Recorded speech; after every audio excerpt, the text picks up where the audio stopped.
उस गांव के लोग शाम ढलते ही अपने दरवाजे और खिड़कियां बंद कर लेते थे। सूरज डूबने के बाद गांव की गलियां सुनसान हो जाती थीं। बच्चे घरों से बाहर नहीं निकलते थे और बड़े लोग भी जल्दी सो जाते थे।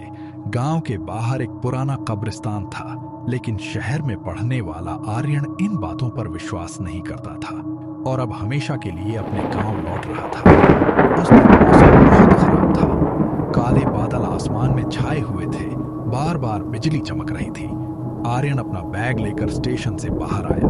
उसने चारों तरफ देखा, लेकिन वहां कोई रिक्शा नहीं था, कोई ऑटो नहीं था, कोई वैन भी नहीं थी।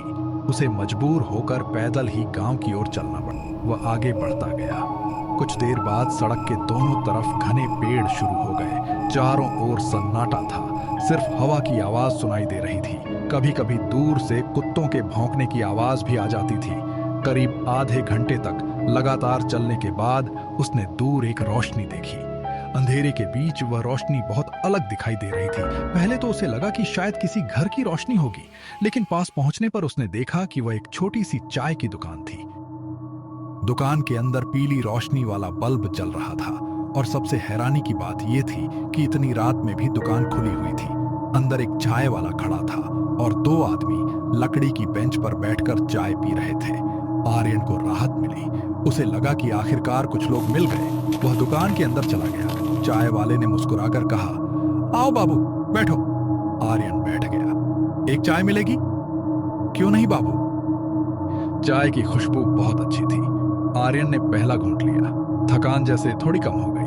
तभी बेंच पर बैठे एक आदमी ने पूछा, कहां से आ रहे हो? शहर से। बहुत दूर से आए हो? हाँ, पढ़ाई पूरी करके गांव लौट रहा हूं। दूसरा आदमी मुस्कुराया।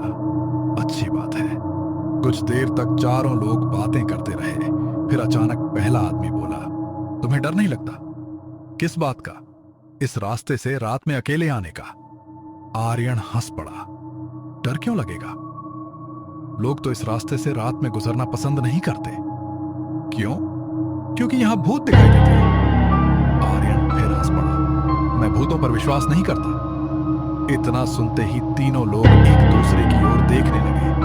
उनके चेहरे पर अजीब सी मुस्कान आ गई। चाय वाले ने धीरे से पूछा, सच में विश्वास नहीं करते? बिल्कुल नहीं। दुकान के अंदर अचानक सन्नाटा छा गया। बाहर हवा तेज हो गई।